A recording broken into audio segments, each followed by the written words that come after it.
Joining letter में इसका number नहीं आ दिया जी। कोई पॉइंट नहीं बना, किसी चीज़ में कमी नहीं काटी, उसका नंबर नहीं पड़ा दी।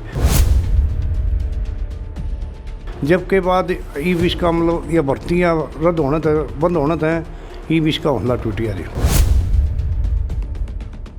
कि शादी की भी तैयारी थी, फिर भी ना टिका नो मत फौज में लागू, तो फिर शादी कराई थी ना शादी तो ना फौज बहुत दिक्कत कर दीजिए।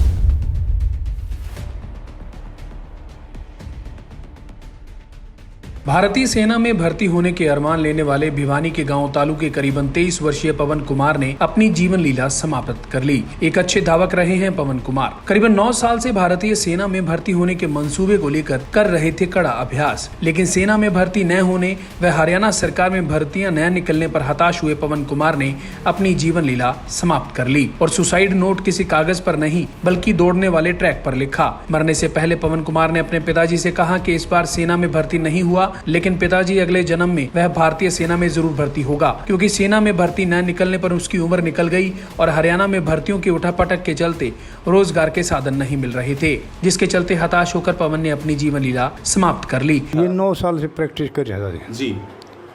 और आर्मी में लगने की इच्छा थी जी इसकी। जी। इसकी और नौकरी कोई इच्छा नहीं, आर्मी की इच्छा थी जी इसकी। जी। और मतलब 9 साल से इतनी मेहनत कर रहा था कि दिन में 2 बार जी। रेस मारना, जी। रोटियाँ ही कोई जरूरत नहीं, रेस मारनी जरूरी है। जी। और यूँ कहा करता पापा मैं फौज में लागूंगा। जी। फौज का मेरा इतना जुनून था कि फौज का तो उसका मतलब दिन रात मतलब रोटी भी छोड़ देता, मतलब रेस मार के आना, मतलब भर्ती को दे रेस में तू रह जाना। 3-4 भर्ती क्लियर करी थी इसने पालमपुर से, जम्मू से। जी। तो उनमें जो करे ज्वाइनिंग लेटर में इसका नंबर नहीं आ दिया, जी। कोई पॉइंट नहीं बना, किसी चीज़ में कमी नहीं काटी, उसका नंबर नहीं पड़ा दी।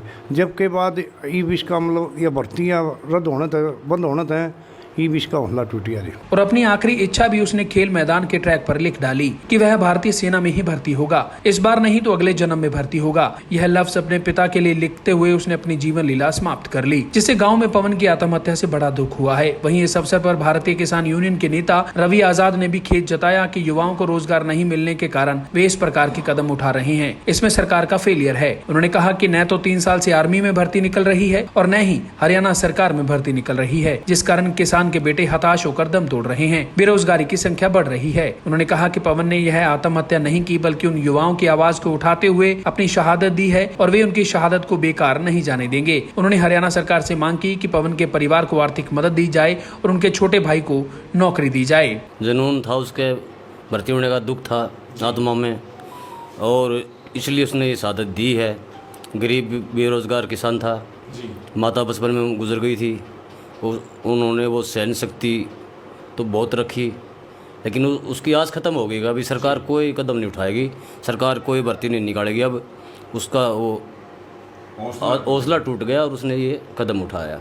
और हम युवाओं को संदेश देंगे कि उसकी शहादत को बेकार न जाने दें।